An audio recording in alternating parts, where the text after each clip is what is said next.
Bienvenidas y bienvenidos a Media 20.1. Alejandro Cabral fue elegido democráticamente como representante en México de la Asociación Mundial de Radios Comunitarias. ¿Qué es la MARC? ¿Cuál es su diagnóstico sobre las radios comunitarias e indígenas en nuestro país? De eso va la entrevista. Alejandro Cabral, antes que otra cosa, muchísimas felicidades por este nombramiento. Gabriel, muchas gracias, muchas gracias.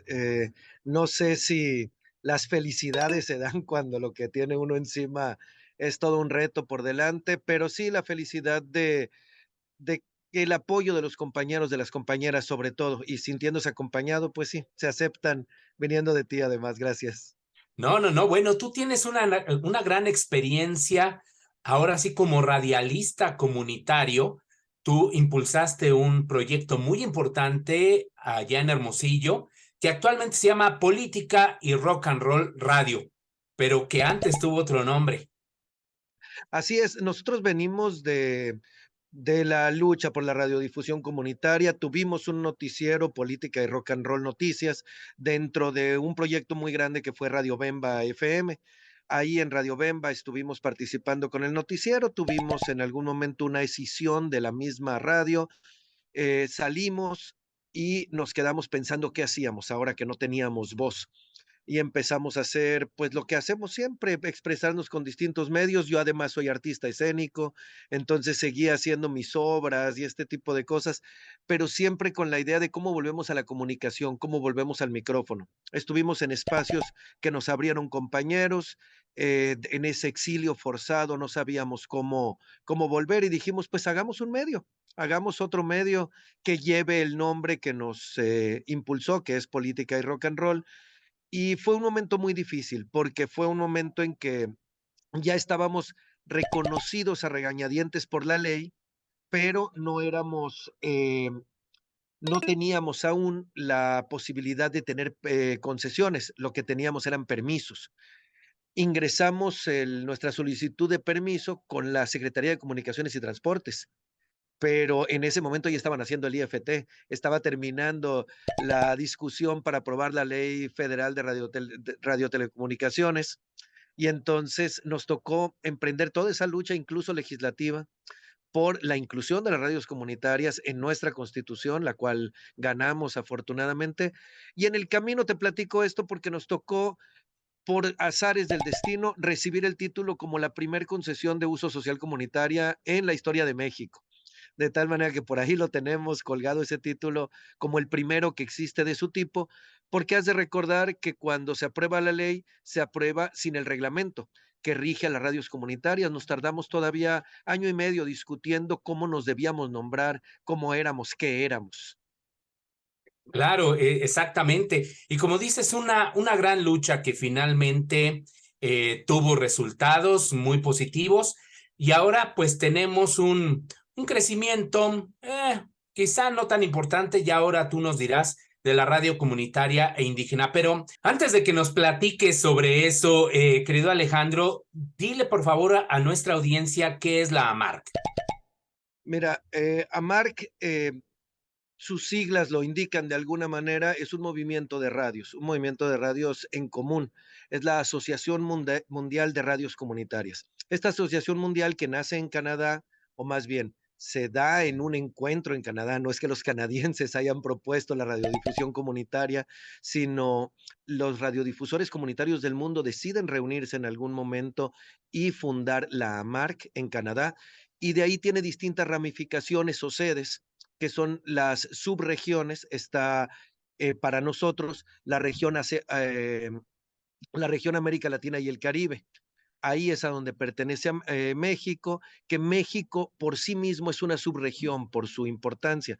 Entonces nosotros somos la AMARC Capítulo México o la AMARC México. Es la Asociación Mundial de Radios Comunitarias en México, así le llamamos, y es un movimiento de radios que acá en México se organizó en un encuentro en Huaxtepec, en donde varios radiodifusores que ya venían haciendo radio de muchos años atrás, con sus propios recursos, dijeron, solos nos va muy mal.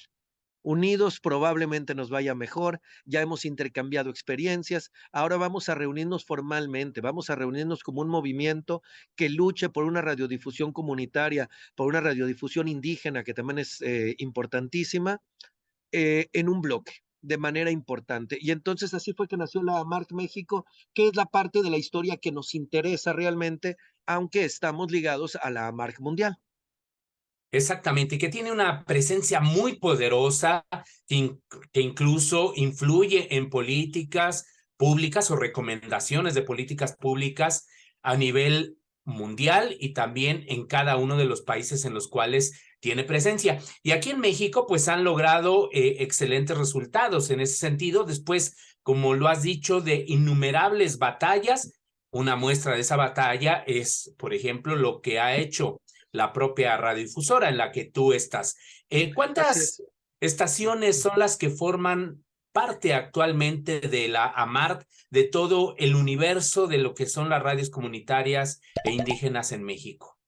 En este momento nosotros autodenominamos colectivos. ¿Y por qué colectivos? Porque no todos quienes están en AMARC son radios en sí actualmente. Algunos son proyectos de radio, o sea, proyectos de comunicación que en algún momento irán por el FM o irán por la radio en Internet, que también es válido, o por cualquier otro tipo de radio. El podcast incluso es un tipo de radio. Y actualmente son 63 proyectos colectivos, la mayoría de ellos al aire, y cerca de 40 ya con su trámite completamente terminado de tener un título de concesión, estar ya con el alta por parte del IFT y tener la posibilidad, por lo tanto, de ser incluidos en el listado de contratación de publicidad oficial, que es una de las luchas importantes que en los últimos años logró la marca. Ahora, tú sabes, porque lo has vivido, lo hemos comentado, que el desarrollo de la radio comunitaria e indígena en México ha sido contracorriente. Se ha tenido que luchar en contra de una industria que es la comercial muy poderosa, que nunca le gustó que estos proyectos, como dices, colectivos, usaran, explotaran las frecuencias de radiodifusión. Después de la Ley Federal de Telecomunicaciones y Radiodifusión de 2014 y la reforma constitucional de 2013, ¿qué tanto ha crecido realmente la radio comunitaria e indígena en México o comparado con años anteriores? Mira, no sé si realmente ha crecido así en términos formales, porque ya éramos muchas. Lo que ha pasado es que hemos salido un poco del closet, si se puede decir de esta manera. Había muchas radios que necesariamente se debían esconder por su propio sistema de lucha, por su propia región. Hay que reconocer que la radio no se hace igual en todo el mundo. En algunos lugares, por ejemplo, en algunas partes de Europa, Inglaterra específicamente, la radio y la televisión, pero principalmente la radio, se hizo con los medios públicos por delante. Los medios comerciales llegaron detrás. Acá en América fue todo lo contrario. Los medios industriales, aquellos que tenían un patrón poderoso, que era una empresa, fueron quienes abrieron la brecha. Los medios públicos eran la cosa rara y los medios ciudadanos éramos así como una especie en peligro de extinción o como quiénes son esos locos que están queriendo meterse en algo que es una industria. De tal manera que sí es especialmente difícil en México hablar de comunicación comunitaria y mucho más si esta se hace en una región indígena y mucho más si esta se hace para la defensa de la lengua, del territorio, de la cultura. Y esto me parece importantísimo, Gabriel, platicárselo a los televidentes, porque la radiodifusión en las comunidades indígenas ha sido una lucha férrea por autodeterminarse, por decir, nosotros también podemos hacer radio, nosotros también podemos hacer tele hoy en día, nosotros podemos hacer medios de comunicación que nos digan lo que pensamos, lo que somos, lo que queremos. A pesar de las leyes, a pesar de la persecución que la hubo durante muchos años, y hoy en día ya podemos hablar de una radiodifusión completa, pues.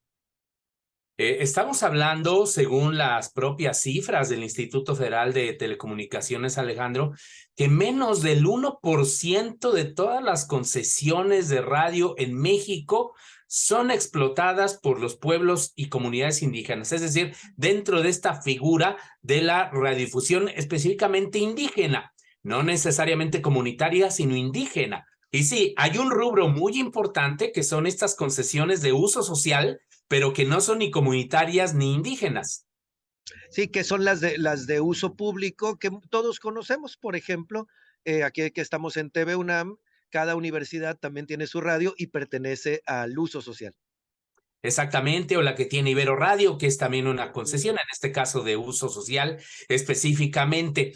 Ahora, Alejandro, tú estuviste ahí incluso participando durante varios meses, estuvieron varios actores fundamentales, tanto de gobierno, de las diferentes instituciones, del mismo Instituto Federal de Telecomunicaciones, la MARC, las organizaciones o colectivos que no forman parte de la MARC, impulsando un proyecto para, pues sobre todo, desarrollar la reducción comunitaria e indígena en México, es decir, un proyecto de políticas públicas.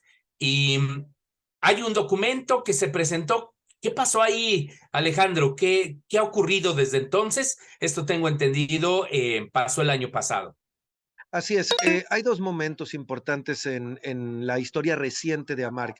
Una fue, hablando de meses, discusiones, diálogos, protestas, incluso, lo que vivimos enfrente del Senado, lo que vivimos al interior de Cámara de Diputados y del Senado, por la Ley Federal de Telecomunicación y Radiodifusión, en donde Amarc, fue un actor importante junto con otras organizaciones para que se nos reconociera, para que tuviéramos un nombre en la Constitución y por lo tanto un título y por lo tanto derechos, además de las obligaciones que ya teníamos. Eso por un lado fue muy reciente, fue 2014-2015 y ahora a partir de 2020-21 más o menos hasta 2022 se desarrolla un proyecto junto con UNESCO y muchos actores de la vida pública que nos dedicamos a la radiodifusión y es esto lo que vamos a platicar de lo que nos atañe como conglomerado. Entonces, Amarca ha participado ya con otras organizaciones en esto. Esta es la más reciente.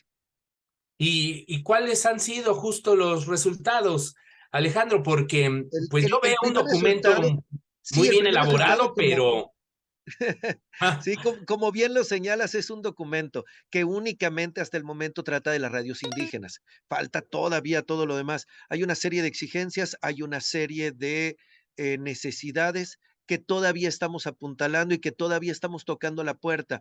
Hay resistencias fuertes, no todas son el mercado, también los gobiernos y también nosotras mismas, las organizaciones de la sociedad civil y las mismas radiodifusoras, tenemos resistencias con nuestra historia, las tenemos que ir rompiendo. Creo que ahorita las resistencias más fuertes son con los poderes, pero poco a poco se nos va reconociendo esta voz fuerte que tenemos y poco a poco las vamos a ir tumbando. Esto tiene que ver con cosas muy sencillas. Eh, el reconocimiento a que podamos allegarnos de recursos de formas diversas, en primer lugar. Ya que nos allegamos de recursos de formas diversas, también cómo podemos financiarnos en cercanía con nuestras comunidades. También cómo podemos autodesarrollarnos, autorregularnos sin los trámites iguales a la radiodifusión comercial, por llamarla de alguna manera, o industrial. Y esto tiene que ver, Gabriel, por ejemplo, con una cosa muy tonta que ya para hablar en términos concretos, para que la gente nos entienda, el pago de la luz. ujú. A mí me cobra lo mismo Comisión Federal de Electricidad que lo que le cobraría a cualquier grupo, que podemos mencionar grupos muy poderosos de la tele o de la radio. Y resulta que para la Comisión Federal de Electricidad solo existimos las residencias o las empresas. Pero nosotros no estamos comercializando, nosotros estamos haciendo un servicio público que el Estado no lo está pudiendo hacer de manera correcta y nos toca a la ciudadanía hacer esa otra parte de la comunicación directa pero nos están cobrando como si fuéramos empresa. Pero resulta que al ser comunicación comunitaria no podemos comercializar y a veces ni queremos, pero no nos pueden tratar como iguales a los desiguales. Con ese ejemplo te digo un universo amplísimo que se abre, que tiene que ver con lo que acaba de hacer Radio Teosepan, de pedir que les permitan no transmitir los spots del INE. Y alguien dirá, ¿y de qué privilegio gozan? Porque en su región no hay elecciones por partidos políticos, pero les obligan a escuchar el discurso de los partidos políticos. Cosas tan simples, tan puntuales y que a veces tienen que ver con cosas que suceden específicamente en una comunidad, en una región del país, pero a veces tienen que ver con la generalidad de las radios. Por ejemplo, esto de la luz es algo que nos pasa en todo el país. Esto del INE pasa únicamente en las comunidades indígenas, pero en época electoral nos sucede a todos. Yo tengo que pasar 96 spots al día eh, con prácticamente colaboradores no pagados, que somos quienes estamos trabajando en la radio, que lo hacemos con nuestras propias manos, barrer, abrir la puerta, hacer la locución, mover las consolas y a veces hasta subirnos a la torre. Pero en ese sentido, si se te pasa un spot, te cobran la misma multa que le cobrarían ya imaginen ustedes el nombre de la empresa, para no decirlos. Así es como nos desarrollamos y esas son las exigencias que tenemos, además de exigencias muy específicas que tienen que ver con cómo nos anexamos a la seguridad social, cómo nosotros podemos tener acceso a un salario digno, cómo nosotros que estamos con nuestros propios recursos manteniendo la radio, podemos desocuparnos de mi otro trabajo, que siempre tenemos que tener el otro trabajo, para dedicarle un poco más a que mi medio sea más profesional. Y cosas que ya se han logrado, Gabriel, que tú lo has visto en los últimos años, gracias a estos cambios de ley y gracias también a la lucha constante como poder entrar a una conferencia del presidente y preguntarle cosas o de los gobernadores, cosa que en el pasado era imposible, cómo poder estar en Cámara de Diputados, ya no preguntando únicamente de lo que hacemos los comunitarios o los indígenas, sino preguntando cosas importantes que también los comunitarios y los indígenas sabemos hablar como las grandes compañías y sabemos hacer ese tipo de preguntas. Sí, es cierto, te hemos visto en las mañaneras en diferentes ocasiones, Alejandro Cabral, haciendo preguntas pues muy interesantes, muy pertinentes, que preocupan evidentemente a la radiodifusión comunitaria e indígena en nuestro país y a las propias comunidades a las cuales sirven. Y el presidente, pues bueno, también lo ha mostrado esta disposición a responder este tipo de cuestionamientos. Y qué bueno que se ha dado esta apertura que era impensable en sexenios anteriores, pero los No, retos claro. siguen Y no siendo solo yo, importantes. hay voces diversas que han estado Sí. en estos espacios, sí. Pues Ujú. bueno, tenemos ya que hacer una primera pausa, Alejandro Cabral, pero pues después de ella quisiera que nos platicaras, que le platicaras a la audiencia qué se tendría que reformar de la ley para que pues las radios comunitarias e indígenas tengan un buen desarrollo aquí en nuestro país. Así que por favor, no se vayan. Ya estamos de regreso en Media 20.1. Recuerde que este programa lo puede ver nuevamente los sábados a las 21 horas aquí en TV UNAM. También lo puede ver en Congreso TV los martes a las 9 de la noche y así también en otros sistemas de televisión que les gusta Media 20.1 y lo retransmiten. También lo puede ver en nuestras redes sociales, las de TV UNAM, ahí en YouTube y en Facebook particularmente. Alejandro Cabral, pues nos estabas platicando de estos cambios que se han vivido en esta interlocución de gobierno federal, particularmente con las radios comunitarias e indígenas, pero a ver, hubo algunos logros importantes en esta Ley Federal de Telecomunicaciones y Radiodifusión. En principio fue el reconocimiento a las radios comunitarias indígenas, que eso, ya lo dijimos, fue un gran logro. Y algunas posibilidades para obtener ingresos. Por ejemplo, pues algunas coproducciones, algunos apoyos que pueden dar tanto organizaciones nacionales como internacionales, pero el gran talón, vamos a llamarle de Aquiles, la gran dificultad sigue siendo este acceso, por ejemplo, a la publicidad gubernamental. La ley estableció que es el 1% de publicidad gubernamental de los entes federales y hasta el 1% de los entes pues locales o estatales, ¿no? Es decir, de todo el gasto tendrían que destinar el 1%. ¿Eso sí se está cumpliendo, Alejandro? Mira, desafortunadamente no se ha podido cumplir desde 2017 que inició esta posibilidad, no se ha cumplido ningún año cabalmente. Por parte del gobierno federal, los primeros 2 años fueron altamente difíciles. Había un presupuesto excesivo de publicidad oficial, sin embargo, no se otorgó de manera correcta, según la Constitución lo ordenaba, el 1%. Fue hasta un par de años después que empezó esto a multiplicarse, a que las dependencias nos atendían. El pretexto es, yo no lo tenía en mi presupuesto, no lo conocía, por lo tanto no puedo realizarlo. Fuimos dándonos a conocer, fuimos enseñándoles la ley, que nosotros entendíamos que el desconocimiento de la ley no implicaba su incumplimiento, pero así lo entendieron ellos. Y hoy pudiéramos decir que en cuanto a cantidad sí se cumple, pero todavía hay dependencias que no nos han atendido. ¿A qué me refiero en cantidad sí se cumple? Habrá pocas dependencias que han dado un poco más del 1%, lo cual se les permite. El 1% es un piso, no un techo, pero el año pasado alcanzamos apenas el 1%. Fue el primer año en que esto se dio. Y hay que decir a nuestros amigos que el 1% fue una cosa muy a contentillo. ¿A qué me refiero? Eh, Vamos a poner un ejemplo, se otorga el 10% del cuadrante para las radios de uso social indígena y comunitario. Se dice, del 106 hacia arriba va a quedar un espacio destinado para aquellas radios indígenas y comunitarias que se quieran instalar. Se llama espacio de reserva. Entonces uno entendería que te dan el 10% del valor del cuadrante. En otros países es el 33%. O sea, vamos a tercios entre radios públicas, radios comerciales y radios comunitarias e indígenas. Pero aquí se nos dio el 10. Sin embargo, cuando se empezó a hablar de un porcentaje de publicidad oficial, se habló del 1. ¿Por qué se habló del 1? Porque la industria dijo, nos van a hacer competencia desleal. Yo no sé cómo pueda yo competir con Televisa, honestamente, pero se habló del 5, se habló del 3, al final quedó el 1 porque querían que no quedara.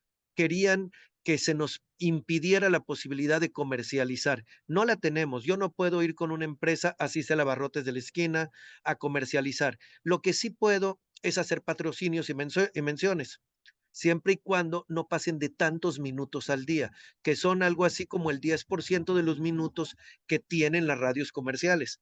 Entonces, de cualquier manera nos perjudican en todas las formas posibles en nuestro sistema de financiamiento. Además, al ser asociaciones civiles sin fines de lucro, hay cosas que no podemos hacer ni siquiera fuera del cuadrante, que estamos impedidos porque Hacienda entonces nos diría que estamos operando fuera del esquema en el cual fuimos inscritos, que estamos obligados a hacer, que somos ACES sin fines de lucro. Entonces, si nos tienen ahorcados, ¿qué se tiene que cambiar en la ley? Tenemos que subir ese porcentaje, el cual fue un absurdo, el 1%. Muchas veces las dependencias hablan del 1%. Nosotros queremos hablar de la publicidad oficial en su porcentaje, que para nosotros debiera ser por lo menos el 10, que es el reconocimiento que tenemos en el cuadrante. Ahora, El diez además, por no ciento de tiene, publicidad comercial. exacto, y además tener la posibilidad de tener publicidad y además que los estados y los municipios también se vean obligados, que sea una ley general y no una ley federal, porque no ha habido ningún estado de la República hasta ahorita, y lo digo claramente, de las 32 entidades, ningún estado de la República que diga, aquí está mi 1% para las radios indígenas y comunitarias en la ley de manera formal. Lo han hecho con convenios de colaboración, pero legalmente ninguno. Entonces estamos entre la espada y la pared, entre un medio que nos sale caro hacer, entre un medio que es necesario que hagamos para la defensa del periodismo, de la tierra, del territorio, de la lengua, pero sin las posibilidades de hacerlo como si lo hacen quienes se dedican al entretenimiento. Sí, por supuesto, y que tiene una labor fundamental. En el minutito que nos queda, Alejandro Cabral, ¿cuáles son tus proyectos ahora que ya eres representante nacional aquí en México de la marca? Los proyectos inmediatos.